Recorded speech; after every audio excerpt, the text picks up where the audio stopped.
தினகரன், என் ஊர் சிறுவம்பரு. டாஸ்மாகில் சாராய ஊற்றி கொடுக்குற அவனுக்கு அரசு வேலை இருக்கும்போது இலவசம் கொடுத்து தான் நாட்டை நாசமாக்கி வச்சிருவாங்க.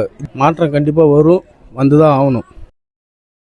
தம்பி வணக்கம், உங்க சுய விவரம் சொல்லுங்க. உங்க பேரு? என் பேர் தினகரன், என் ஊர் சிறுவம்பரு. பயப்படாம இன்னைக்கு அக்கா ஆனந்தி தண்டபாணி விருத்தாச்சல சட்டமன்ற தொகுதி வேட்பாளர் இன்னைக்கு ஊருக்கு பிரச்சாரம் பண்ண வந்திருக்காங்க. இல்ல, நீங்க இந்த திண்ணை பிரச்சாரத்தை ஆரம்பிச்சிருக்கீங்க, இதனால ஏதாவது மாற்றம் வரும்னு நினைக்கிறீங்களா? மாற்றம் கண்டிப்பாக வரும், வந்து தான் ஆகணும். வந்தால் தான் அடுத்த தலைமுறைகள் நன்றாக வாழ முடியும். ஸோ இப்போ இலவசமே கொடுக்காம நீங்க ஓட்டு வாங்கிடுவாங்கிற நம்பிக்கை இருக்கு. இலவசம் கொடுத்து தான் நாட்டை நாசமாக்கி வச்சிருவாங்க. இதுக்கு மேலே நாட்டை நாசமாக நாங்கள் விரும்பல. எங்களுக்கு இலவசமே வேணாம். எங்களுக்கு வேலைவாய்ப்பு திட்டத்தை கொடுத்தாலே போதும், இலவசம்ன்றதே வேணாம் எங்களுக்கு. இப்போ உங்க அண்ணா இப்போ தேர்தல் அறிக்கையை வெளியிட்டாங்க, பார்த்துருப்பீங்க. அதில் விவசாயத்தை அரசு பணி ஆக்கணும்னு சொல்லியிருக்காங்க. அதை நீங்கள் எப்படி பார்க்குறீங்க? கொஞ்சம் உங்கள் மனநிலையை உள்ளதை அப்படியே எடுத்து. விவசாயத்தை கண்டிப்பாக அரசு வேலை ஆக்கி தான் ஆகணும். ஏன் அப்படின்னா, டாஸ்மாகில் சாராய ஊற்றி கொடுக்குற அவனுக்கு அரசு வேலை இருக்கும்போது நாட்டுக்கே சோறு போடுற விவசாயிக்கு ஏன் அரசு வேலை இருக்கக்கூடாது? கண்டிப்பாக இருக்கணும். இருந்தால் தான் அவங்களும் வாழ முடியும், நம்மளும் வாழ முடியும். இப்போ உங்கள் ஏரியாவில் என்ன பிரச்சனை இருக்குது? இப்போ உங்கள் ஊர் சிறுவம்பாரில் என்ன பிரச்சனைகள் இருக்குது? இதை நீங்கள் எப்படி சரி செய்வீங்க? நம்ம உங்கள் வேட்பாளர்கிட்ட பிரச்சனைகளை சொல்லியிருக்கீங்களா? அவங்க என்ன செய்கிறேன்னு சொல்லி. தூர் வர்றது தான் பிரச்சனை. ஏரியில் தூர் வர்றது பிரச்சனை. ஏரியில் தூர் வர மண்ணை அணை தான் கட்டுவாங்க. இங்கே அணை கட்ட மாட்டாங்க, கொண்டு போய் காசுக்கு வித்துறாங்க. அதுதான் பெரிய பிரச்சனை இருக்கு. அதை கேட்க போனா, நீ யாரா எங்களை கேட்கறதுக்கு? நாங்க விஓ கிட்ட பேசணும், ஆர்யா கிட்ட பேசணும்னு எங்களை மிரட்டுறாங்க. இது ஆளுங்கட்சியினுடைய தலையீடு இருக்குங்கிறீங்களா? ஆளுங்கட்சி இருக்கிறதுனால அவங்க அப்படி பேசுறாங்க. இல்ல அப்புறம் உங்களுக்கு எப்படி இவ்வளவு தைரியம் வருது? ஆளுங்கட்சி சப்போர்ட் இருக்கிறதுனால தான் அவங்க அப்படி பேசுறாங்க.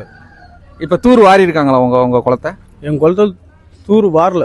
இதுக்கு முன்னால கொஞ்ச நாள் முன்னால வாரினாங்க. அந்த மண்ணெல்லாம் அணை கட்டாத கொண்டு போய் காசுக்கு வித்துட்டாங்க.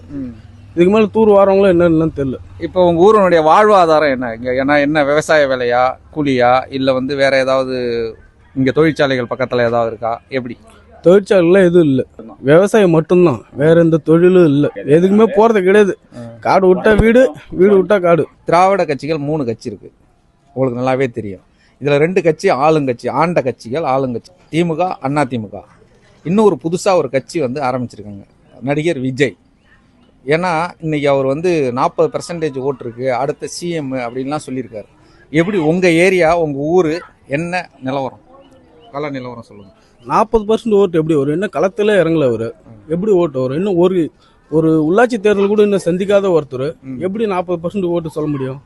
நாம் தமிழர் கட்சியால மட்டும்தான் எத்தனை சதவீத ஓட்டுன்னு சொல்ல முடியும். ஏன்னா நாங்க சந்திச்சிருக்கோம் எலெக்ஷனை, 6 தேர்தல் 5 தேர்தல செஞ்சிச்சிருக்கோம். அவங்க எத்தனை தேர்தல் செஞ்சிருக்காங்க? அதெல்லாம் சின்ன புள்ளி அப்படிதான் பேசிட்டு இருப்பாங்க, அதெல்லாம் கண்டுக்கூடாது. இல்லப்பா, சொல்லிட்டு தான்ப்பா இருக்காங்க. ஏன்னா அவங்க ஒருத்தர் என்ன இப்ப ஊழலை வேற ஒழிப்புன்னு சொல்றாரு.